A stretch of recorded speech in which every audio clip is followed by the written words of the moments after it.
আমাদের হয়ে গেছিল পারমাণবিক সংখ্যা মানে নাম্বার অফ প্রোটন। তো প্রোটন নাম্বার পর্যন্ত আমাদের পড়া হয়ে গেছিল।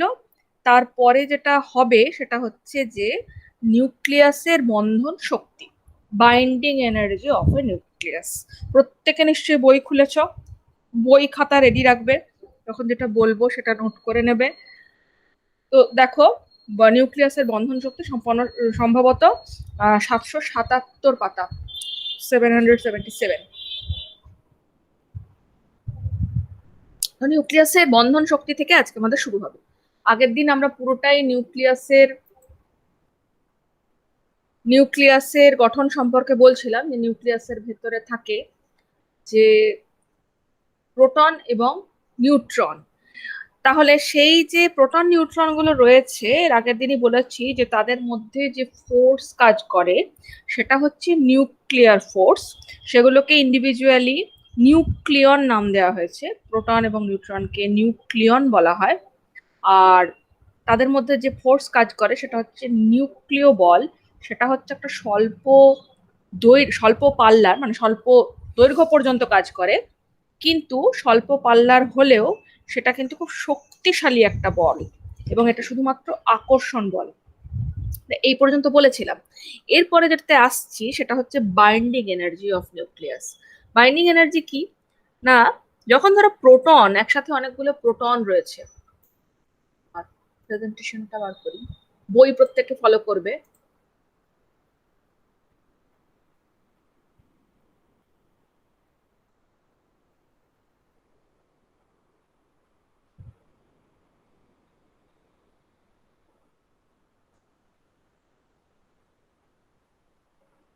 বন্ধন শক্তি। তো বন্ধন শক্তি কি জিনিস না, প্রোটন যখন একসাথে অনেকে রয়েছে, অনেকগুলো প্রোটন, তখন সেগুলো নিশ্চয়ই পজিটিভলি চার্জ, জেনে গেছো এতদিনে। প্রোটন মানে পজিটিভলি চার্জ, আর নিউট্রন হচ্ছে নিস্তড়িত, যার কোনো চার্জ নেই। এবার এই এতগুলো প্রোটন যখন একসাথে সংঘবদ্ধ অবস্থায় রয়েছে নিউক্লিয়াসের ভিতরে, তাহলে তাদের মধ্যে স্বভাবতই, যেহেতু তারা যদি সবাই পজিটিভলি চার্জ হয়, তাদের মধ্যে কি বল কাজ করা উচিত? আকর্ষণ বল না বিকর্ষণ বল? বলো।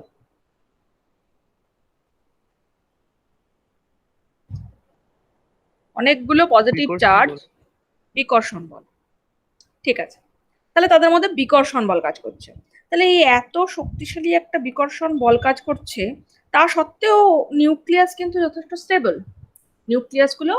নিউক্লিয়াসের ভেতরে প্রোটন নিউট্রন গুলো খুব শক্তিশালী ভাবে আটকানো রয়েছে। তাহলে কিভাবে রয়েছে ওরা? তা ওরা রয়েছে যে ওই যে প্রোটন প্রোটন যে রিপালসিভ ফোর্স, ওই যে বিকর্ষণ বল, তার বিরুদ্ধেও একটা শক্তিশালী বল ওখানে কাজ করছে। সেই শক্তিশালী বলটার জন্যেই এই নিউট্রন প্রোটন গুলো এক জায়গায় সংঘবদ্ধ অবস্থায় রয়েছে। তাহলে প্রোটন নিউট্রন গুলো যে শক্তির জন্য নিউক্লিয়াসের মধ্যে আবদ্ধ রয়েছে, সেটাকেই বলা হচ্ছে বন্ধন শক্তি বা নিউক্লিয়ার বাইন্ডিং এনার্জি। এই রিপালসিভ ফোর্সের এগেনস্টে সেটা কাজ করছে, এবং সেটা আরো শক্তিশালী বল, যার জন্য ওদেরকে একসাথে সংঘবদ্ধভাবে রাখতে পারছে। এবার কি দেখা যাচ্ছে না, এই যে প্রোটন নিউট্রন গুলো যদি নিউক্লিয়াস গঠন না করে, ধরো নিউক্লিয়াস তৈরি করলো না, তারা আলাদাভাবে ঘুরে বেড়াচ্ছে, তাহলে এই অবস্থায় মোট নাম্বার অফ প্রোটন আর টোটাল নাম্বার অফ নিউট্রন, এদের যদি টোটাল করা হয়, তাহলে যে ভরটা পাওয়া যাচ্ছে, সেই ভরের মান, যখন ওরা একটা নিউক্লিয়াস ফরমেশন করছে, সেই অবস্থায় ভরের মান কিন্তু সামান্য কমে যাচ্ছে। তার মানে যখন প্রোটন নিউট্রন আলাদা করে থাকছে, কোনো নিউক্লিয়াস ফরমেশন করেনি, একটা ধরো দূরে দূরে রয়েছে তারা, কতগুলো প্রোটন নিলে কতগুলো নিউট্রন নিলে তাদের ভরকে মোট যোগ করে একটা ভ্যালু পেলে, এবার যখন ওরা নিউক্লিয়াস তৈরি করে ফেলছে, তখন তাদের যে মোট ভর, সে দুটো দেখা যাচ্ছে মিলছে না। কিন্তু মেলাতে উচিত, কারণ একই নাম্বার অফ প্রোটন একই নাম্বার অফ নিউট্রন রয়েছে। তাই এই যে মিলছে না, এই যে প্রোটন নিউট্রন যখন নিউক্লিয়াস তৈরি করছে, তখন যে মাসের যে ডিসক্রিপেন্সিটা হচ্ছে, যে পরিমাণ মাস কমে যাচ্ছে, সেই মাসটাই অ্যাকচুয়ালি এনার্জিতে রূপান্তরিত হয়ে ওকে এই বন্ধন শক্তিটা দিচ্ছে, যেটার ফলে এই নিউট্রন প্রোটন গুলো একসাথে সঙ্ঘবদ্ধ অবস্থায় রয়েছে। তার মানে প্রোটন নিউট্রন গুলো যদি আলাদাভাবে থাকে, তাদেরকে যোগ করলে যে ভর পাওয়া যায়, তারা যদি নিউক্লিয়াস তৈরি করে তাদের ভরটা একটু কমে যায়। এই ভরটা গেল কোথায়? এই ভরটাই হচ্ছে সেই বাইন্ডিং এনার্জি, যেটা ওদেরকে একসাথে রাখতে সাহায্য করছে। তার মানে যে ভরটা কমে গেছে সেটা অ্যাকচুয়ালি এনার্জিতে রূপান্তরিত হয়ে গেছে, সেই এনার্জিটাই হচ্ছে বাইন্ডিং এনার্জি। এবং যে পরিমাণ ভর আমাদের মিলছে না, অর্থাৎ নিউক্লিয়াস গঠন করার ফলে যে পরিমাণ ভর কমে যাচ্ছে, সেটাকেই বলা হচ্ছে মাস ডিফেক্ট বা ভর ত্রুটি। কারণ অলরেডি দেখো আমরা আগের দিনে জেনে গেছি যে mass can be change into energy, energy can be converted to mass. তাহলে মাস থেকে যদি energy E is equal to MC square, যে বিখ্যাত সূত্র আইনস্টাইনের, সেখান থেকেই আমরা জানি যে মাসকে এনার্জিতে আমরা কনভার্ট করতে পারি, এনার্জির টার্মসে আমরা মাসকে প্রকাশ করতে পারি। তাহলে যে পরিমাণ মাস ডিফেক্ট হচ্ছে, যে পরিমাণ মাস কম পাচ্ছি নিউক্লিয়াসে, সেই পরিমাণ মাসই অ্যাকচুয়ালি ওই বন্ধন এনার্জি বা বাইন্ডিং এনার্জির জন্য দায়ী। সেই কারণেই এই প্রোটন নিউট্রন গুলো একসাথে জোটবদ্ধ অবস্থায় নিউক্লিয়াস ফর্ম করতে পারছে। দেখো এইটা বুঝতে পারলে কিনা ভালো করে, যদি না বুঝতে পারো তাহলে আমাকে এখানে বলো, আর না হলে ক্যালকুলেশন পার্টটা বুঝতে পারবে না। বুঝতে না পেরে থাকলে আমাকে এখানে বলো আগে। আরেকবার বলুন ম্যাডাম। হ্যাঁ, ধরো আমাদের প্রথম কথা হচ্ছে নিউক্লিয়াসের ভেতরে কি কি থাকে সেটা আগে বলো। কে কে থাকে নিউক্লিয়াসের ভেতরে? নিউট্রন আর প্রোটন। নিউট্রন আর প্রোটন, ঠিক আছে। এবার এই নিউট্রন আর প্রোটনের মোট সংখ্যাকে কি বলা হয়, কি নাম দেওয়া হয়? একটা নাম আছে এদের। নিউট্রন প্রোটনের মোট সংখ্যাকে কি বলা হয়? নিউক্লিয়ন। হ্যাঁ, ওটা তো নাম, ওদের নাম। নিউক্লিয়ন হচ্ছে, হ্যাঁ, ভর সংখ্যা। এটাকে বলে ভর সংখ্যা, ঠিক আছে। তাহলে ভর সংখ্যা হচ্ছে নিউট্রন আর প্রোটনের মোট নম্বর, টোটাল নম্বরটা হচ্ছে এদের ভর সংখ্যা। এবার বলছে যে ধরে নাও একটা পরমাণু নিউক্লিয়াস তৈরি করতে পারেনি, ঠিক আছে। ধরো নিউট্রন নিউক্লিয়াস তৈরি করেনি। ধরে নাও হাইড্রোজেন, সাধারণ হাইড্রোজেন, সাধারণ হাইড্রোজেন, আবার ওটা নিউট্রন বিহীন, ওটা ছেড়ে দাও। ধরো ডয়টেরিয়াম, এইচ মাথায় 2 নিচে 1, তাহলে এর দুটো ভর সংখ্যা হচ্ছে 2, তার মানে প্রোটন একটা, নিউট্রন একটা। এবার এই প্রোটন আর নিউট্রন আলাদা রয়েছে, মানে নিউক্লিয়াস তৈরি করেনি। এই অবস্থায় প্রোটন আর নিউট্রনের মোট ভরকে যোগ করলে একটা ভ্যালু পাবে। এইবার এরা যখন নিউক্লিয়াস তৈরি করলো, অর্থাৎ H2 যখন তৈরি করে ফেলেছে, তখন নিউক্লিয়াসের যে ভর সেটা দেখা যাচ্ছে একটু কমে গেছে। তো নিউক্লিয়াসের ভরটা কি কমে যাওয়া উচিত? এই একই সংখ্যক প্রোটন সেই একই সংখ্যক নিউট্রন দিয়ে তো নিউক্লিয়াস তৈরি করেছে, তাহলে ভরটা গেল কোথায়? বোঝা গেছে?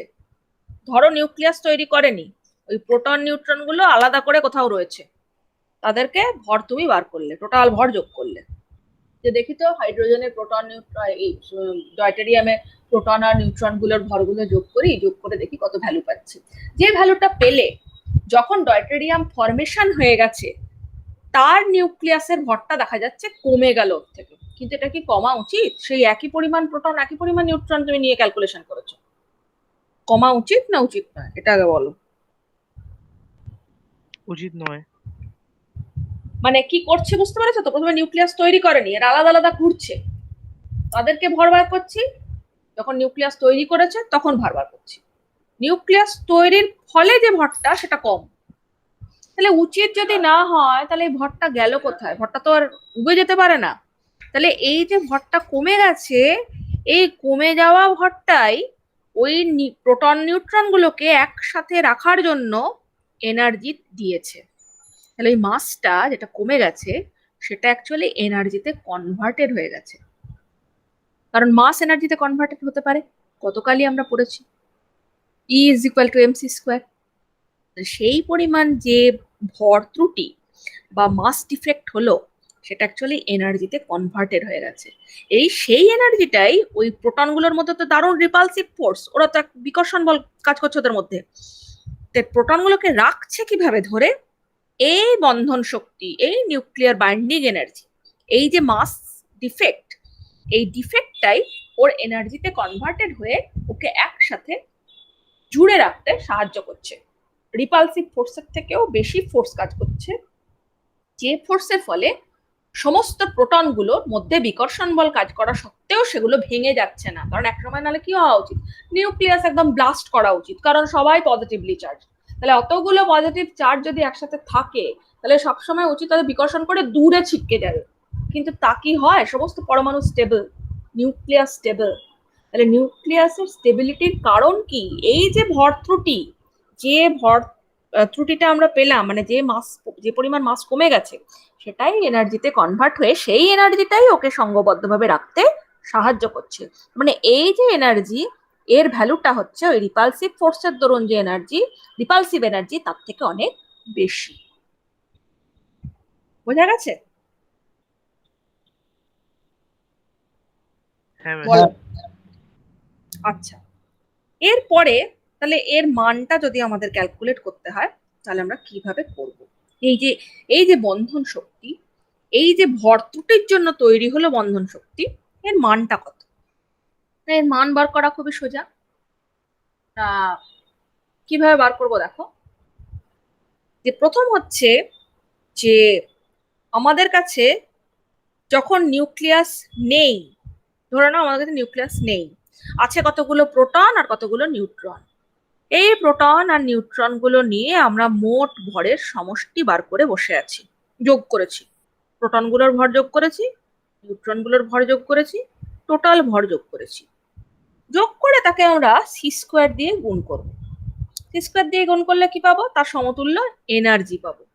তাহলে প্রোটন নিউট্রন গুলো আলাদা করে ঘুরছে, ঘুরে বেড়াচ্ছে, এই অবস্থায় ওদেরকে যোগ করেছি, ভরগুলো যোগ করে সি স্কোয়ার দিয়ে গুণ করে ওদের আমরা এনার্জি বার করলাম। সেটার সঙ্গে সমান হবে কিসের ভ্যালু, না যখন ওরা নিউক্লিয়াস ফরমেশন করবে সেই নিউক্লিয়াসের ভর ইন্টু সি স্কোয়ার, মানে এনার্জি, প্লাস নিউক্লিয়াসের বন্ধন শক্তি।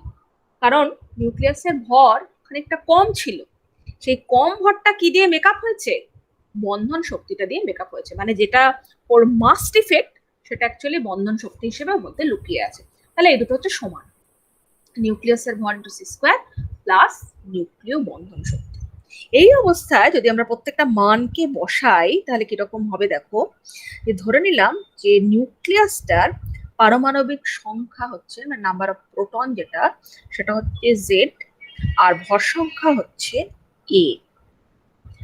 তাহলে এই অবস্থায় যদি এই নিউক্লিয়াসের ভর যদি এম জেড এ দিয়ে এটাকে যদি সূচিত করি, গোটা নিউক্লিয়াস, নিউক্লিয়াস তৈরি হয়ে গেছে, তখন যদি এম জেড এ বলি, আর ডেল্টা ই হচ্ছে বন্ধন শক্তির মান, আর নিউক্লিয়াস গঠনের জন্য যে ভরের ডিফেক্ট, মানে ভর হ্রাস হয়েছে, যেটা ভর ত্রুটি যেটা হয়েছে, সেটার মান যদি ডেল্টা এম হয়, তাহলে এই মানগুলো যদি বসিয়ে দেওয়া যায় তাহলে কি দাঁড়াবে দেখো।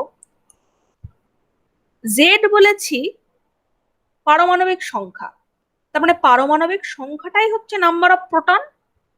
তাহলে এটা যদি নাম্বার অফ প্রোটন হয় তাহলে জেড ইন্টু এমপি, মানে টোটাল নাম্বার অফ প্রোটন যতগুলো, তাকে প্রোটনের মাস দিয়ে গুণ করলে টোটাল প্রোটনের মাস পেয়ে যাব।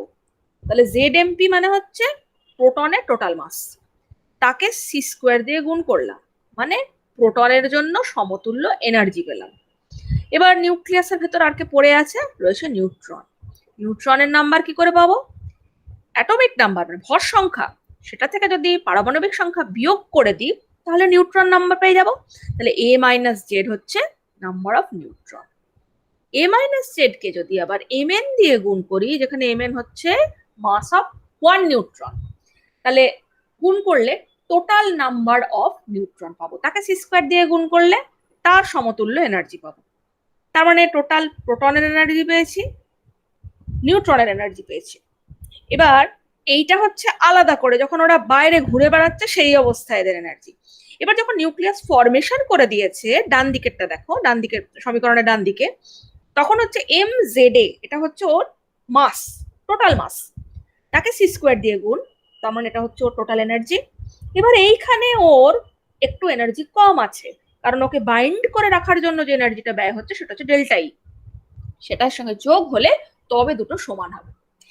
এবার তাহলে ডেল্টা এর মান যদি আমরা এই সমীকরণটাকে একটু এদিক ওদিক করি, তাহলে আমরা যেটা পাচ্ছি সেটা দেখো, Z MP plus A minus Z into M N, আর তার থেকে এম জেড এ বাদ। তার মানে কি হলো? তার মানে হচ্ছে প্রোটনের টোটাল মাস, নিউট্রনের টোটাল মাস, এদেরকে যোগ করলাম, মাইনাস যখন নিউক্লিয়াস ফর্ম করে গেছে তখনকার মাস, এই দুটো বিয়োগ করলে সেই পরিমাণ মাস ডিফেক্ট বা ভর ত্রুটি আমরা পাবো, যেটাকে আমরা ডেল্টা এম বলছি। তাহলে এটাই হচ্ছে ডেল্টা এম, অর্থাৎ নিউট্রন প্রোটন যখন আলাদা করে ঘুরে বেড়াচ্ছে সেই অবস্থায় তাদের মাস, মাইনাস যখন তারা নিউক্লিয়াস ফরমেশন করেছে সেই অবস্থায় তাদের মাস, এই দুটোর বিয়োগ ফলই হচ্ছে ডেল্টা এম। এবং এর মান যখন সি স্কোয়ার দিয়ে গুণ করব সেটাই আমাদের বাইন্ডিং এনার্জি দেবে, যে কারণে প্রোটন নিউট্রন গুলো এক জায়গায় জুড়ে থাকবে, কখনোই এটা ব্লাস্ট করবে না বা নিউক্লিয়াসটা ভেঙে যাবে না। তাহলে এটা হলো আমাদের বাইন্ডিং এনার্জি বা মাস ডিফেক্ট থেকেই যে বাইন্ডিং এনার্জি আসছে সেটার ক্যালকুলেশন পার্টটা। এবার যদি একটা এক্সাম্পল এখানে দেওয়া রয়েছে, সেটা হচ্ছে যে হিলিয়ামের ক্ষেত্রে একটা এক্সাম্পল এখানে দেওয়া রয়েছে। হিলিয়ামের এমপি মানে একটা প্রোটনের মাস হচ্ছে 1.0073 ইউ। ইউ যে অ্যাটমিক মাস ইউনিট, অলরেডি আমরা আগের দিন বলেছি যে আমরা গ্রাম বা কেজিতে না বলে ভরকে ইউ দিয়ে প্রকাশ করব, বা এএমইউ আগে বলা হতো, এখন অনলি ইউ বলা হয়। তো এটা হচ্ছে একটা সিঙ্গেল প্রোটনের মাস হিলিয়ামের ক্ষেত্রে এটা নেওয়া হচ্ছে। আর একটা নিউট্রনের ক্ষেত্রে মাস হচ্ছে 1.0087 ইউ। এটা হচ্ছে যে কোনো একটা প্রোটন, যে কোনো একটা নিউট্রন। এবার হিলিয়ামের ক্ষেত্রে নিউক্লিয়াসে দুটো প্রোটন আর দুটো নিউট্রন আছে, তাহলে দুটো প্রোটন আর দুটো নিউট্রনের জন্য টোটাল যে মাস, সেই অবস্থা তার মাস পাচ্ছি যোগ করে 4.0320 ইউ। এবার দেখা যাচ্ছে যে এটা হচ্ছে টোটাল মাস, অর্থাৎ যখন নিউক্লিয়াস ফরমেশন করেনি। এবার নিউক্লিয়াস যখন তৈরি করে ফেলেছে তখন পরীক্ষালব্ধ ফল দেখা যাচ্ছে 4.0015। তার মানে দেখো এর মান সামান্য কমে গেছে। তার মানে এখানে একটু ভর ত্রুটি যেটা হয়েছে তার মানটা হচ্ছে, দুটোকে বিয়োগ করলে যেটা পাবো সেটাই হচ্ছে ভর ত্রুটি। তাকে যদি সি স্কোয়ার দিয়ে গুণ করি তাহলে পেয়ে যাব যে তার পরিমাণ সমতুল পরিমাণ এনার্জি, এবং সেই এনার্জিটাই হচ্ছে এর বন্ধন শক্তি। যে বন্ধন শক্তিটা যেটা হচ্ছে 28.4016 এমইভি, সেটাই হচ্ছে এর ভেতরে নিউক্লিয়াসটাকে একসাথে জুড়ে রাখার জন্য ব্যয়িত হয়েছে। আর গড় বন্ধন শক্তি কিভাবে না, এক একটা নিউক্লিয়ন হচ্ছে প্রোটন নিউট্রন, এগুলোকে আমরা নিউক্লিয়ন নাম দিয়েছিলাম যেহেতু এটা নিউক্লিয়াসের মধ্যে অবস্থিত, সেই জন্য এদের নাম নিউক্লিয়ন। এই নিউক্লিয়নে যদি এক একটা নিউক্লিয়নের যদি গড় বন্ধন শক্তি বলি, যেহেতু চারটে নিউক্লিয়ন আছে ওর মধ্যে, দুটো প্রোটন দুটো নিউট্রন, 4 দিয়ে ভাগ করে এক একটা নিউক্লিয়নের গড় বন্ধন শক্তি পাওয়া যাবে 7.1004 এমইভি। এরপরে হচ্ছে নিউক্লিয়াসের স্থায়িত্ব। তাহলে এটা একটা বোঝা যাচ্ছে যে অ্যাকচুয়ালি নিউক্লিয়াসটাকে একসাথে জড়ো করে রাখা বা প্রোটন নিউট্রন গুলো সংঘবদ্ধভাবে রাখার জন্য দায়ী হচ্ছে সেই বন্ধন শক্তি। তার মানে যার ক্ষেত্রে যত বন্ধন শক্তি বেশি হবে সে তত বেশি স্টেবল হবে, তার স্থায়িত্ব তত বেশি হবে, এবং তাকে ভাঙতেও তত বেশি শক্তি দিতে হবে। তো নিউক্লিয়াসকে একটা লিকুইড ড্রপলেটের সঙ্গে তুলনা করেছে। এবার লিকুইড ড্রপ যদি খুব বড় হয়ে যায় তাহলে সেটা ভেঙে যেতে পারে, আবার খুব ছোট হয়ে গেলেও সেটা কিন্তু অপেক্ষাকৃত বড় বিন্দুর সাথে যুক্ত হয়ে একটা বড় বিন্দু তৈরি হওয়ার প্রবণতা দেখা যায়। সেই কারণে খুব ছোট নিউক্লিয়াস হলে বা খুব বড় নিউক্লিয়াস হলে তার স্থায়িত্ব কম হয়। যেমন হচ্ছে একটা এক্সাম্পল হচ্ছে U238 এর স্টেবিলিটি কম, যেটা খুব বড় নিউক্লিয়াস। খুব ছোট নিউক্লিয়াস হচ্ছে ডয়টেরিয়াম H2, তার স্থায়িত্ব খুব কম। তাহলে স্থায়িত্ব নির্ভর করে প্রোটন নিউট্রনের গড় বন্ধন শক্তির উপর বা নিউক্লিয়নের বন্ধন শক্তি। নিউক্লিয়ন হচ্ছে এই প্রোটন নিউট্রন, এগুলোকে নিউক্লিয়ন নাম দেওয়া হয়েছে। আচ্ছা, এবার নিউক্লিয়নের যে পার নিউক্লিয়নের বন্ধন শক্তি, তার সঙ্গে ভর সংখ্যার একটা প্লট করা হয়েছে। এই প্লটটা থেকে দেখা যাচ্ছে, দেখো কি কি জানা যাচ্ছে প্লটটা থেকে। বন্ধন শক্তি পার নিউক্লিয়ন এমইভিতে প্রকাশ করা হয়েছে। পার নিউক্লিয়ন মানে কিছুই নয়, মানে হচ্ছে হয় প্রোটন কিংবা নিউট্রনের ক্ষেত্রে আমরা বন্ধন শক্তির মানটা বার করেছি। ঠিক যেরকম এই ঠিক আগের এক্সাম্পলটাতে আমরা এই হিলিয়ামের ক্ষেত্রে করলাম, সেই রকম আমরা একটা সিঙ্গেল নিউক্লিয়নের ক্ষেত্রে, অর্থাৎ হয় প্রোটন কিংবা নিউট্রনের ক্ষেত্রে আমরা বন্ধন শক্তির মান বার করেছি। এই প্রত্যেকটা পরমাণুর ক্ষেত্রে, এই যে হাইড্রোজেন রয়েছে, lithium, beryllium, boron, nitrogen, fluorine, তারপরে ফেরাস, আর্সেনিক, প্রত্যেকটা মলিবডিনাম, প্রত্যেকটার ক্ষেত্রে আমরা বন্ধন শক্তি পার নিউক্লিয়ন এমইভিতে বার করেছি। তাকে প্লট করছি ভর সংখ্যার এগেনস্টে।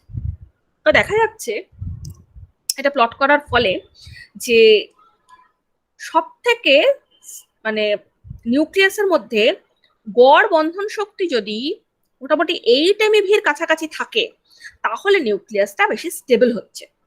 যেমন দেখা যাচ্ছে যে হিলিয়াম 4 এর ক্ষেত্রে এই মানটা হচ্ছে 7.1, মোটামুটি স্থায়ীর কাছাকাছি। 8 এমইভির কাছাকাছি হলে খুব ভালো, দারুণ স্টেবল। তো সেইটা সব থেকে স্টেবল দেখা যাচ্ছে সেটা হচ্ছে নিকেল 62 এনআই। এনআই এর দেখো 8.8 এমইভি পার নিউক্লিয়ন, এটা সব থেকে বেশি। এর মানটা হচ্ছে, তারপরে আস্তে আস্তে আস্তে আস্তে কমতে থাকছে। তাহলে সব থেকে বেশি বন্ধন শক্তি পার নিউক্লিয়নে যার, সেটা হচ্ছে নিকেল, 8.8 এমইভি পার নিউক্লিয়ন।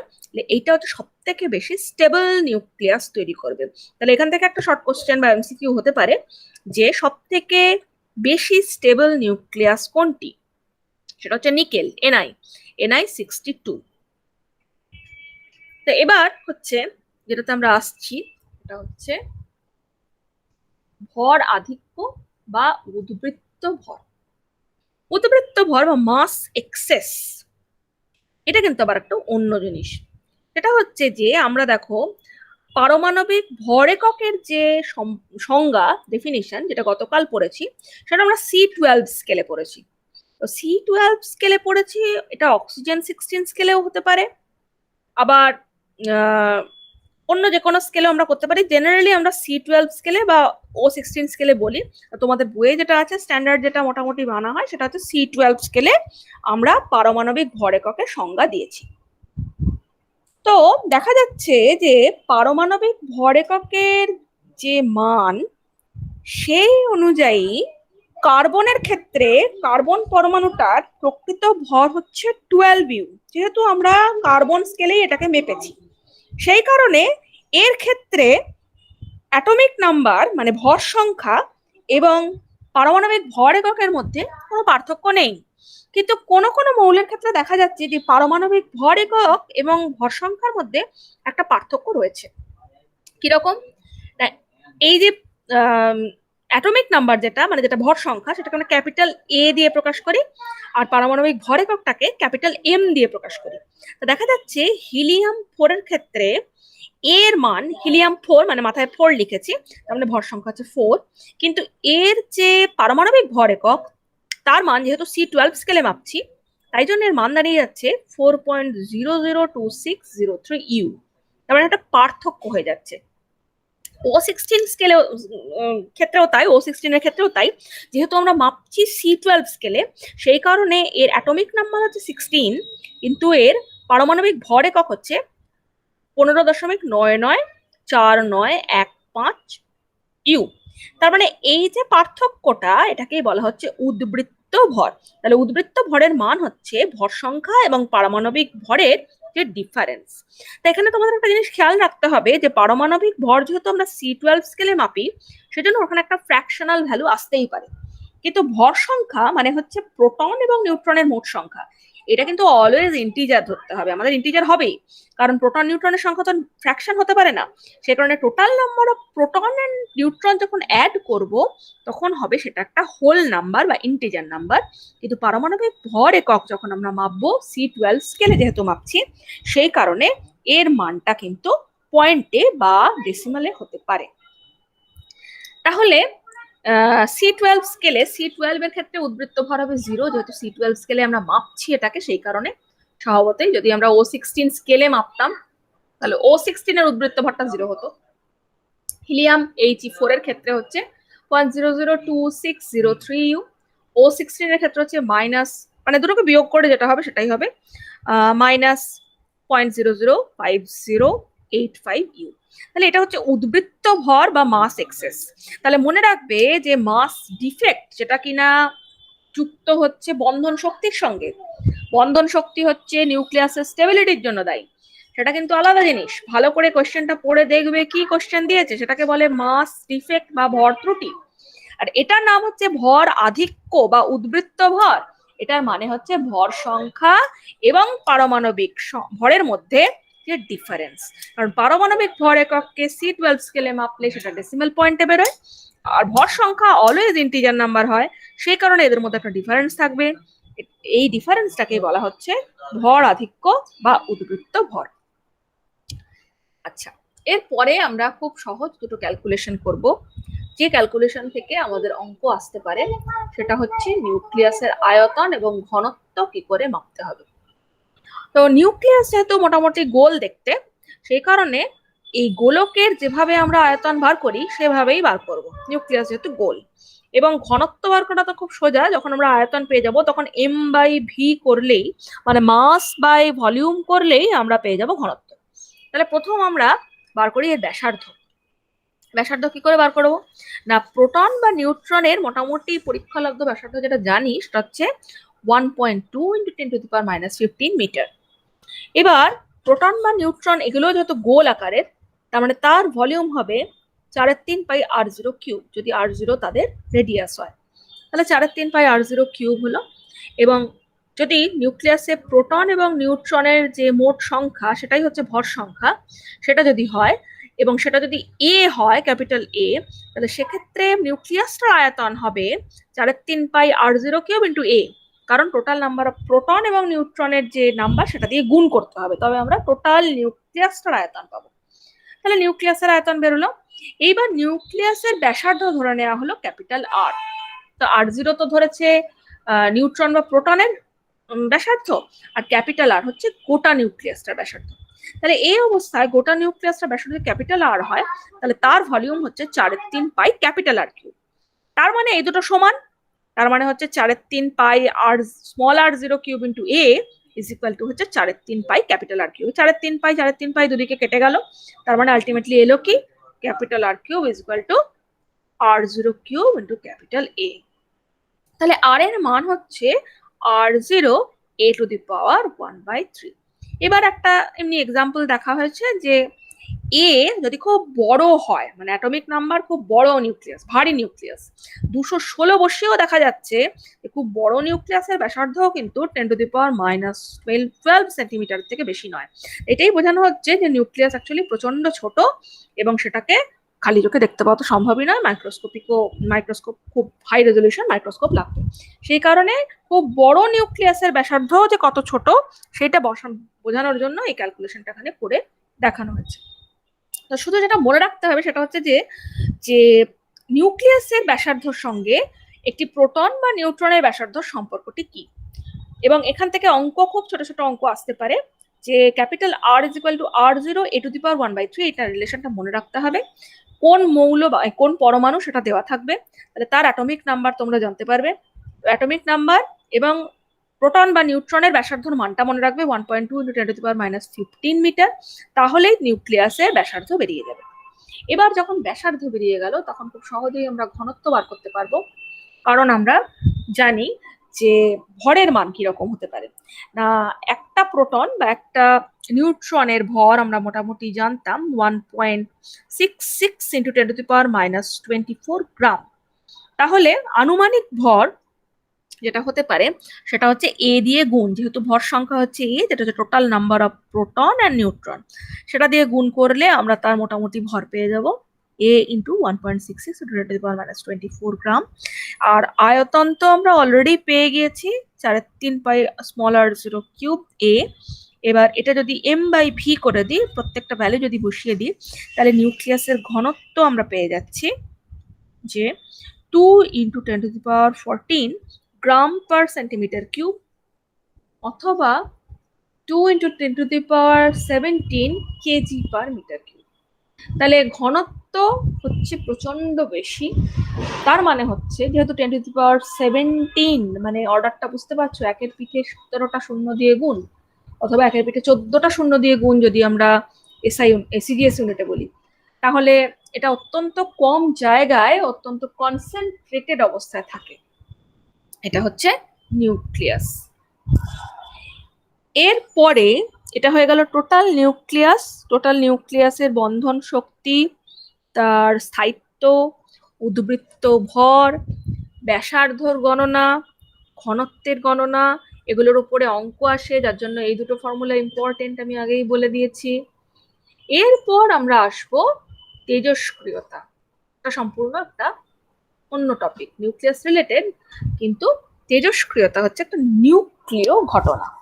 কিরকম না, এই ঘটনাটা কিন্তু টোটালি নিউক্লিয়াস থেকে ঘটে, পরমাণু নিউক্লিয়াস থেকে, তার মানে কেন্দ্রক থেকে, যেখানে প্রোটন এবং নিউট্রন রয়েছে। তো কে আবিষ্কার করলেন না, বেকারেল। বেকারেল প্রথম দেখলেন যে ইউরেনিয়ামের একটি যৌগ, ইউরেনিয়াম পটাশিয়াম সালফেট, নিজে থেকেই অস্বচ্ছ কালো কাগজে মোড়া ফটোগ্রাফিক প্লেটের উপরে দাগ তৈরি করছে, ফটোগ্রাফিক প্লেটকে ক্ষতিগ্রস্ত করছে। এই যৌগকে কিন্তু বাহ্যিক কোনো শক্তি দিতে হচ্ছে না, এটা নিজে নিজেই হচ্ছে। যার ফলে তিনি বুঝতে পারলেন যে এই সব মৌলগুলো থেকে, মৌলের পরমাণুগুলো থেকে কিছু নির্গত হচ্ছে, কোনো রশ্মি হোক বা কোনো কণাই হোক, কিছু একটা বেরোচ্ছে, যার জন্যে এই ফটোগ্রাফিক প্লেটগুলোর উপরে দাগ হচ্ছে। এরপর মারি কুরি কি দেখলেন যে থোরিয়াম মৌলরও কিন্তু এই ইউরেনিয়ামের মতোই এরকম ধর্ম রয়েছে, এবং আরো কিছু পরবর্তীকালে তেজস্ক্রিয় মৌল আবিষ্কৃত হয়েছিল। তো পোলোনিয়াম এবং রেডিয়াম, বিজ্ঞানী মারি কুরি এবং পিয়ের কুরি সবচেয়ে বড় সাফল্য হচ্ছে যে ইউরেনিয়ামের আকরিক পিচ প্লেন থেকে পোলোনিয়াম এবং রেডিয়াম নিষ্কাশন। তো পোলোনিয়াম এবং রেডিয়াম আবিষ্কার করলেন, পোলোনিয়াম আবিষ্কার করলেন মেরি কুরি। মেরি কুরিকে পোলোনিয়ামের পায়োনিয়ার বলা হয়। পিয়ের কুরি হচ্ছেন রেডিয়ামের আবিষ্কারক। তো আচ্ছা, এই যে পোলোনিয়ামের তেজস্ক্রিয়তার মাত্রা কিন্তু ইউরেনিয়ামের প্রায় 1000 গুণ, আর রেডিয়ামের তেজস্ক্রিয়তার মাত্রা আরো বেশি, ইউরেনিয়ামের প্রায় 10 লক্ষ গুণ। তো এখানে দুটো কথা আমি বলবো, সেটা হচ্ছে যে এই যে পিয়ের কুরি এবং মাদাম কুরি, মানে মেরি কুরি, মেরি কুরিকে মাদাম কুরিও বলা হয়, এরা হচ্ছেন এই তেজস্ক্রিয়তার আবিষ্কারের ক্ষেত্রে একদম মানে পায়োনিয়ার বলতে পারো, এরাই করেছিলেন। তো যদিও বিজ্ঞানী বেকারেল প্রথম এই ব্যাপারটা লক্ষ্য করেন বলে তেজস্ক্রিয়তার এককটাকে বেকারেল বলা হয়, কুরিও বলা হয়। তো এই কুরি দম্পতি কিন্তু এরা হচ্ছেন হাজব্যান্ড ওয়াইফ, মারি কুরি এবং পিয়ের কুরি। এরা দুজনে প্রথম এই তেজস্ক্রিয়তার যে মৌলগুলো, তেজস্ক্রিয়তা ধর্মসম্পন্ন মৌলগুলোকে আবিষ্কার করেন। এবং আর একটা রিনাউন্ড এদের একটা অ্যাচিভমেন্ট আছে, সেটা হচ্ছে এরা দুজন husband wife, Marie Curie Pierre Curie, এবং এদের যে মেয়ে এবং এদের যে জামাই, এরা চারজনেই নোবেল লরিয়েট ফিজিক্সে। তো এরা চারজনেরই কাজ হচ্ছে এই তেজস্ক্রিয়তা সংক্রান্ত, এবং এরা চারজনেই কিন্তু খুব মানে যেটা খারাপ ব্যাপার সেটা হচ্ছে চারজনেই তেজস্ক্রিয় বিকিরণের কারণেই কিন্তু মারা গেছেন। তেজস্ক্রিয় মানে মেটেরিয়াল নিয়ে, তেজস্ক্রিয় মৌল নিয়ে কাজ করার কারণেই কিন্তু এদের চারজনাকারই মৃত্যু হয়েছে। আর একটা জিনিস আমি বলবো, সেটা হচ্ছে যে এই পোলোনিয়াম যে মৌলটা আবিষ্কার করেছিলেন মেরি কুরি, এই পোলোনিয়াম কিন্তু সিগারেটের মধ্যে থাকে, মানে সিগারেট তৈরি করার সময় পোলোনিয়াম ব্যবহার করা হয়। তো it's very dangerous and injurious to health. তো পোলোনিয়াম কিন্তু হচ্ছে একটি তেজস্ক্রিয় মৌল। আচ্ছা, এরপরে আমরা চলে আসছি যে তেজস্ক্রিয়তার বৈশিষ্ট্য কি। তেজস্ক্রিয়তা হচ্ছে প্রচুর ভারী যে মৌলগুলো সেগুলোর তেজস্ক্রিয়তা ধর্ম দেখা যায়। তো যেগুলোর সাধারণভাবে ভর সংখ্যা 210 বা তার বেশি, তাদের তেজস্ক্রিয়তা দেখা যায়, তার মানে প্রচন্ড ভারী সেসব মৌলগুলো।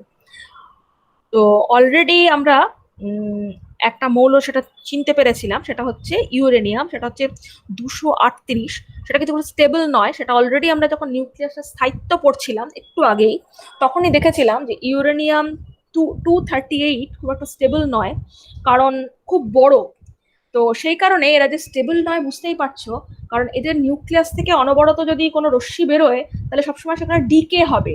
ডিকে মানে সেটা আস্তে আস্তে আস্তে আস্তে ক্ষয় হতে থাকবে। তো সাধারণভাবে 210 বা তার থেকে বেশি ভর সংখ্যা বিশিষ্ট মৌল তেজস্ক্রিয়তা দেখা যায়। সমস্ত তেজস্ক্রিয় পদার্থ থেকে উচ্চ ভেদন ক্ষমতা সম্পন্ন রশ্মি বেরোয়। এই রশ্মি সহজে কাগজ, পাতলা ধাতব পাত, অন্যান্য অনুরূপ পদার্থকে সহজেই ভেদ করতে পারে। এখানে আর একটা কথা আমি বলে দিই, সেটা হচ্ছে যে তেজস্ক্রিয় বিকিরণ, এরপরে আমরা আরো ডিটেলস পড়বো তেজস্ক্রিয় বিকিরণ সম্পর্কে। তেজস্ক্রিয় বিকিরণের কয়েকটা উৎস, যেগুলো ধরো টেরেস্ট্রিয়াল মানে আর্থে পাওয়া যায়, সেগুলো কিন্তু টেরেস্ট্রিয়াল বলি। তো টেরেস্ট্রিয়াল যে উৎস সেগুলোতে পোলোনিয়াম, তারপরে রেডিয়াম, থোরিয়াম, ইউরেনিয়াম, যেগুলো ভারী মৌল সেগুলো তো রয়েছে। এই তেজস্ক্রিয় বিকিরণ যেটা, এটা কিন্তু সেলেস্টিয়াল মানে আর্থের বাইরে, মানে স্পেসেও কিন্তু এর প্রচন্ড রেডিয়েশন এফেক্ট খুব বেশি। মানে এই রেডিয়েশন, এই আলফা বিটা গামার পরে আমরা আসবো আস্তে আস্তে। তো এই তেজস্ক্রিয় বিকিরণ কিন্তু ভীষণ ক্ষতিকারক, কারণ সবকিছুকে ভেদ করে চলে যেতে পারে এবং জীবন্ত কোষের সাংঘাতিক রকমের ক্ষতি করে। তো তেজস্ক্রিয় রশ্মি ফটোগ্রাফিক প্লেটকে ক্ষতিগ্রস্ত করে। তেজস্ক্রিয় রশ্মি নির্গমন স্বতঃস্ফূর্ত বিরামহীন মানে কন্টিনিউয়াস চলতে থাকে। সেই কারণে এরা সবসময় ডিকে হতে থাকে, নিউক্লিয়াস গুলো স্টেবল থাকে না, অন্য নিউক্লিয়াসে পরিণত হয়। একটা নিউক্লিয়াস ইউরেনিয়াম শুরু করলো, ইউরেনিয়াম আস্তে আস্তে ডিকে করতে করতে করতে করতে লেডে পরিণত হয়ে গেল। তো যতক্ষণ সে স্টেবল হচ্ছে ততক্ষণ সে এরকম ডিকে করেই যাবে। তারপরে হচ্ছে যে তাপ শক্তি, আলোক শক্তি, চৌম্বক ক্ষেত্র, তড়িৎ ক্ষেত্র কোনো কিছু দিয়েই কিন্তু তেজস্ক্রিয়তার কোনো পরিবর্তন করা যায় না। তেজস্ক্রিয়তা ভৌত পরিবর্তনের দ্বারা কোনো রকম পরিবর্তিত হয় না, কন্টিনিউয়াস প্রসেস, বাইরে থেকে কোনো শক্তিরও প্রয়োজন হয় না। তেজস্ক্রিয়তা সবসময়ই যারা তেজস্ক্রিয় বস্তু তার থেকে তেজস্ক্রিয় রশ্মি বিকিরণ হতে থাকে। আর রাসায়নিক পরিবর্তনও যদি করা হয় তাহলেও কিন্তু তেজস্ক্রিয়তার মাত্রা কোনো পরিবর্তন করা যায় না। তাহলে তেজস্ক্রিয় ধর্ম, তেজস্ক্রিয়তা যে ধর্ম, সেটা কিন্তু বাইরের কোনো শক্তি দ্বারা প্রভাবিত হয় না, এবং ভৌত ধর্ম বা রাসায়নিক ধর্ম পরিবর্তন করে কিচ্ছু তুমি পরিবর্তন করতে পারবে না। আচ্ছা, কেন রাসায়নিক ধর্ম পরিবর্তন করে কেন পারবে না সেটার কারণটাও দেখো তারপরে বলে দেওয়া হয়েছে। সেটা হচ্ছে যে রাসায়নিক ধর্ম হচ্ছে ইলেকট্রনের সঙ্গে সম্পর্কযুক্ত, কারণ ইলেকট্রন এক্সচেঞ্জ হলেই রাসায়নিক পরিবর্তন হয়। এটা আমরা অনেক ছোটবেলা থেকেই পড়ে এসেছি যে অ্যাকচুয়ালি রাসায়নিক পরিবর্তন মানে হচ্ছে ইলেকট্রন আদান প্রদান, সেখানে নিউক্লিয়াসের কোনো সম্পর্ক নেই। এই নিউক্লিয়াস হচ্ছে, এই তেজস্ক্রিয়তা হচ্ছে নিউক্লিয়াস বা কেন্দ্রকের অভ্যন্তরীণ পরিবর্তন জনিত ঘটনা। সেই কারণে এর সঙ্গে রাসায়নিক পরিবর্তন বা ভৌত পরিবর্তনের কোনো সম্পর্ক নেই। ভৌত এবং রাসায়নিক পরিবর্তন দুটোই হচ্ছে তার বাইরের বহিস্থ পক্ষের ইলেকট্রনের যে পরিবর্তন, আদান প্রদান, সেই কারণে ঘটছে। কারণ এটা তোমরা যখন সমযোজী বন্ধন তৈরি করা, তড়িৎযোজী যৌগ তৈরি করা, সেখানে তো পড়েছো যে ইলেকট্রনের আদান প্রদানের ফলে তড়িৎযোজী যৌগ কিভাবে তৈরি হচ্ছে, কিভাবে ইলেকট্রন জোর শেয়ার করে কিভাবে সমযোজী যৌগ তৈরি করছে। তার মানে এখানে ইলেকট্রন আদান প্রদান করে যৌগ বা মৌলগুলো তৈরি করে, সেখানে কিন্তু কোনো রকম নিউক্লিয়াসের কোনো গল্প থাকে না। সেই কারণে এই তেজস্ক্রিয় ঘটনা, যেটা তেজস্ক্রিয়তার যে ঘটনা, সম্পূর্ণরূপে কেন্দ্রক ঘটিত, এবং সেই ঘটনাটা হচ্ছে টোটালি। এখন কে ক্লাসে ঢুকতে চাইছে? আচ্ছা, এই টোটাল ঘটনাটাই হচ্ছে একেবারেই নিউক্লিয়াসের অভ্যন্তরীণ পরিবর্তনজনিত ঘটনা। আচ্ছা, এবার তার মানে পরমাণুর নিউক্লিয়াসের অভ্যন্তরীণ গঠন যদি পরিবর্তন হয়, তখন তার মানে মৌলটা আর স্টেবল তো থাকবেই না, বরঞ্চ এক মৌল থেকে অন্য মৌল তৈরি হয়ে যাবে। তাহলে মৌলগুলোর পরিবর্তন হতে থাকবে। তাহলে তেজস্ক্রিয়তা বা তেজস্ক্রিয় বিঘটন যেটা, সেটা হচ্ছে কোনো অস্থায়ী পরমাণু নিউক্লিয়াস অথবা নিউক্লিয় বিক্রিয়ার ফলে পরমাণু নিউক্লিয়াস থেকে স্বতঃস্ফূর্তভাবে যে বিকিরণ হয়, সেটাকেই বলা হয় তেজস্ক্রিয়তা বা তেজস্ক্রিয় বিঘটন। বিঘটন কেন বলছে? বিঘটন বলার কারণ হচ্ছে ডিকে, মানে এই যে নিউক্লিয়াসটা ছিল সেটাকে ডিকে করতে করতে, তার ক্ষয় হতে হতে সেটা অন্য নিউক্লিয়াসে পরিণত হচ্ছে, সেই কারণটাকে বিঘটন বলা হচ্ছে। এইবার এই বিকিরণের ফলে যে রশ্মি বেরোয় সেটাকে বলে তেজস্ক্রিয় রশ্মি, এবং এই তেজস্ক্রিয় রশ্মি উচ্চ ভেদন ক্ষমতা সম্পন্ন। আর নিউক্লিয়াসের গঠনগত পরিবর্তন হয়ে যায়, তার মানে একটা মৌলের নিউক্লিয়াস অন্য মৌলের নিউক্লিয়াসে পরিণত হয়ে যেতে পারে, অন্য মৌল তৈরি করে দিতে পারে, কিন্তু এটা সম্পূর্ণভাবে নিউক্লিয়াসের পরিবর্তন জনিত ঘটনা। তেজস্ক্রিয় মৌল হচ্ছে যেসব মৌল নিজে থেকে অন্য মৌলে রূপান্তরিত হতে পারে তাকে বলা হবে তেজস্ক্রিয়, কারণ এটা বাইরের কোন রকম কিছু দিয়ে প্রভাবিত যেহেতু নয়, কিন্তু যেন নিজে থেকেই হবে, তাহলে নিজে থেকেই যদি হতে থাকে সেটাকে বলা তেজস্ক্রিয় মৌল। তার উদাহরণ হচ্ছে ইউরেনিয়াম, থোরিয়াম, রেডিয়াম, এগুলো। পোলোনিয়াম। তেজস্ক্রিয় মৌলের পরমাণুর নিউক্লিয়াস হচ্ছে অস্থায়ী, কারণ ভারী মানেই সেটা অস্থায়ী হবে, সেটাও আমরা বন্ধন চুক্তিতে অলরেডি পড়েছি। আর স্থায়িত্বের মাত্রা বিভিন্ন মৌলের ক্ষেত্রে বিভিন্ন রকম হয়।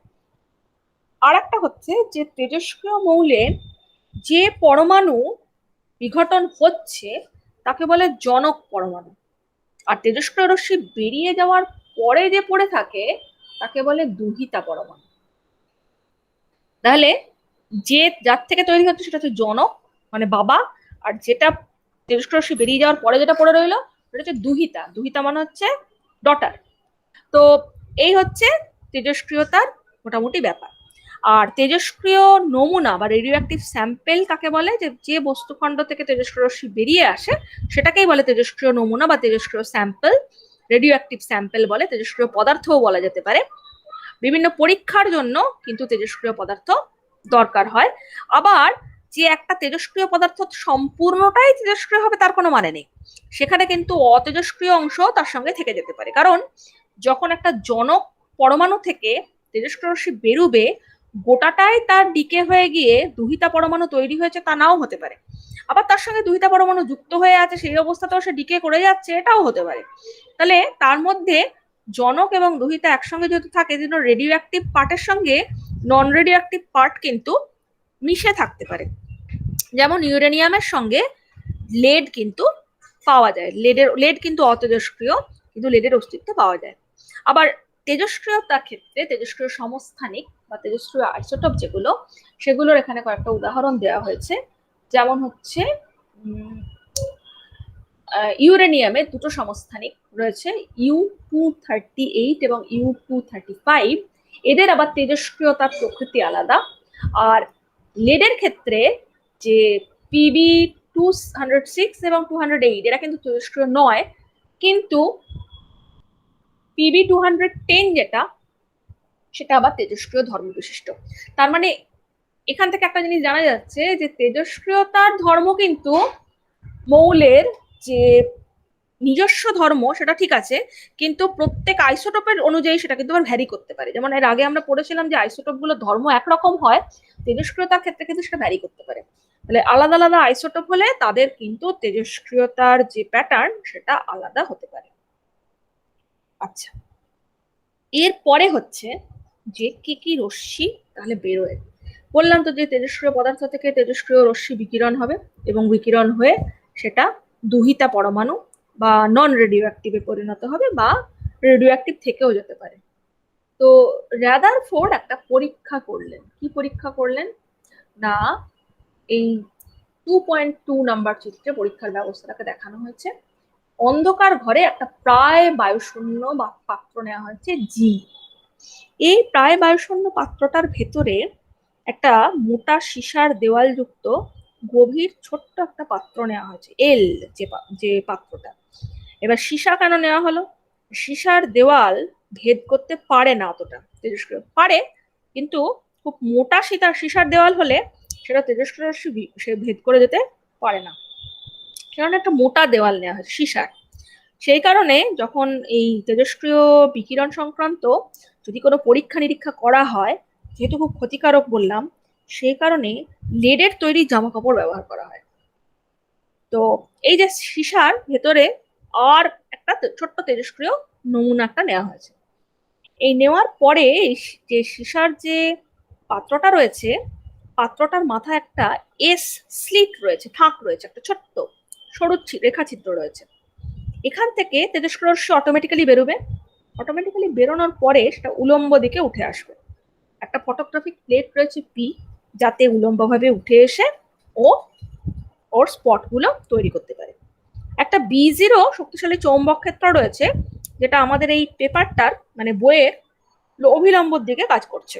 এরকম একটা B0 চৌম্বক ক্ষেত্র নেওয়া হয়েছে। এই অবস্থায় কি দেখা যাবে না, পরীক্ষার ব্যবস্থাটাতে দেখা যাবে যে বেশ খানিকটা সময় অতিবাহিত হবার পর একটা এ রেখা তৈরি হচ্ছে, যেটা তেজস্ক্রিয় বিকিরণের প্রারম্ভিক গতিপথের থেকে সামান্য বাঁ দিকে বিচ্যুত হয়েছে। এ একটা স্পট দেখা যাবে এটাতে। আর কোথায় কি দেখা যাবে? বি একটা স্পট দেখা যাবে। বিটা দেখা যাবে যে একটু বেশি বিচ্যুত হয়েছে এর থেকে। এই একটা স্পট দেখা যাবে, আর সি একটা স্পট দেখা যাবে যেটা প্রায় বিচ্যুত হয়নি। তাহলে দেখা যাবে, বোঝা যাচ্ছে যে এই রকম পরীক্ষা থেকে যে তেজস্ক্রিয় পদার্থ থেকে 3 ধরনের রশ্মি বিচ্যুত হয়, বেরোয়। একটা হচ্ছে সামান্য বিচ্যুতি, একটা হচ্ছে খুব বেশি বিচ্যুতি, একটার বিচ্যুতি নেই। তো দেখা যাচ্ছে যে এই যে প্রথম যেটা কম বিচ্যুতি হয়েছে, বাঁ দিকে বেঁকে গেছে সামান্য, সেটা ফ্লেমিং এর বাম হস্ত নিয়ম প্রয়োগ করে দেখা যাচ্ছে সেটা হচ্ছে অপেক্ষাকৃত ভারী এবং ধনাত্মক আধানযুক্ত কণার স্রোত। এটা এ পয়েন্টে আমার স্পট তৈরি করেছে। এটাকেই নাম দেওয়া হচ্ছে আলফা রশ্মি। যেহেতু কম বেঁকেছে তার মানে এটা ভারী, এটা বোঝা যাচ্ছে। এটা হচ্ছে অ্যাকচুয়ালি উচ্চ বেগ সম্পন্ন কণার স্রোত। এগুলো পরে জানা গিয়েছিল যেটা অ্যাকচুয়ালি রশ্মি নয়, এটা হচ্ছে আলফা পার্টিকেল। যদিও আমরা কোয়ান্টাম থিওরি পড়ার পরে বুঝে গেছি যে পার্টিকেল থাকলেই তার আবার ওয়েভ নেচার থাকবে, সেটা বাদ দাও। এখন হচ্ছে আমরা হচ্ছে এগুলো জানলাম যেগুলো হচ্ছে আলফা পার্টিকেল। আর কি জানলাম? যে যেটা একটু বেশি বিচ্যুত হচ্ছে সেটা হচ্ছে অপেক্ষাকৃত হালকা, কারণ বেশি বিচ্যুত হচ্ছে, অপেক্ষাকৃত হালকা এবং ঋণাত্মক আধানযুক্ত কণার স্রোত, এর নাম হচ্ছে বিটা।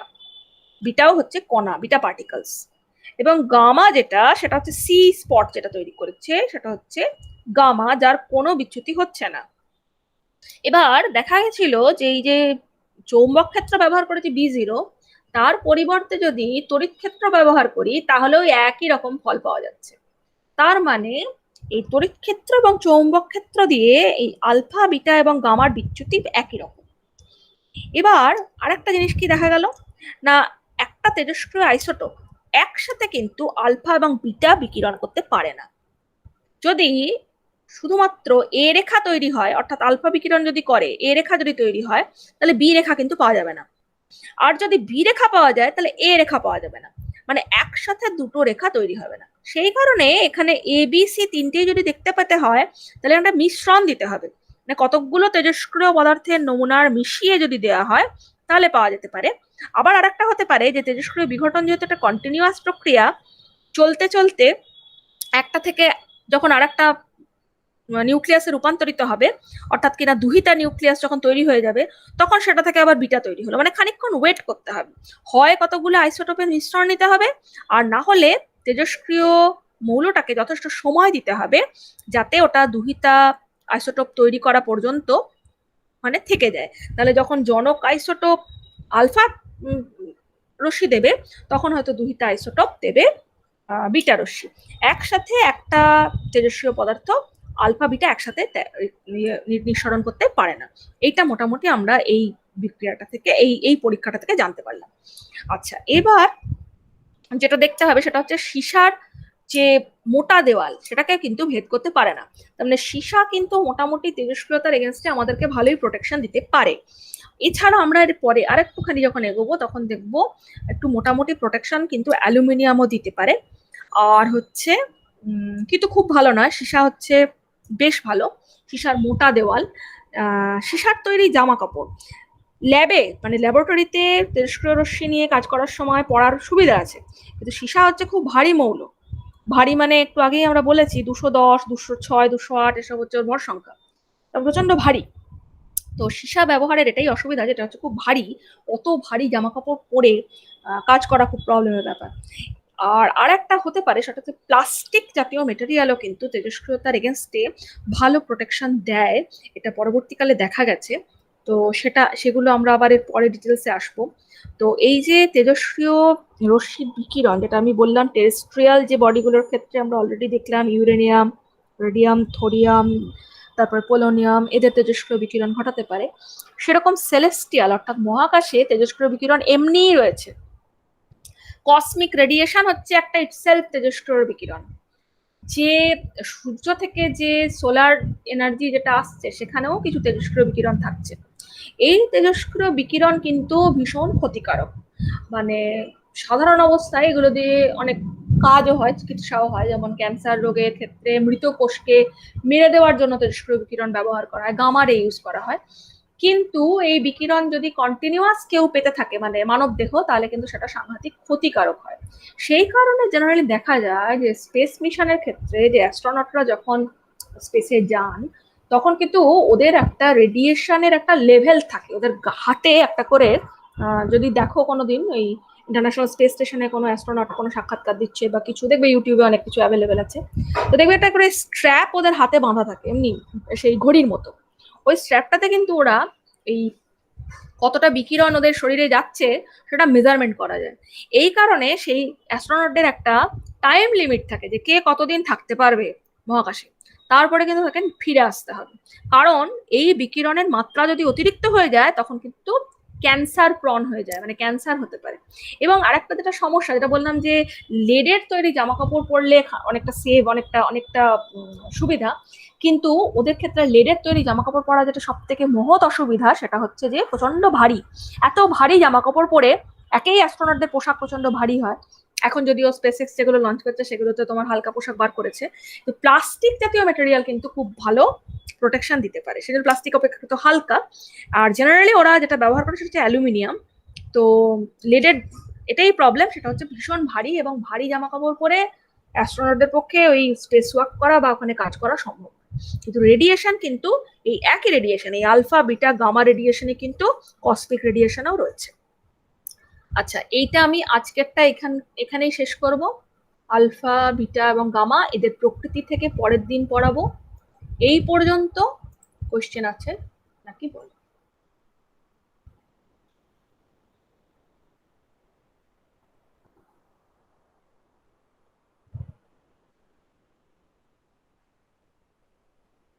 এই পর্যন্ত কোনো কোশ্চেন আছে?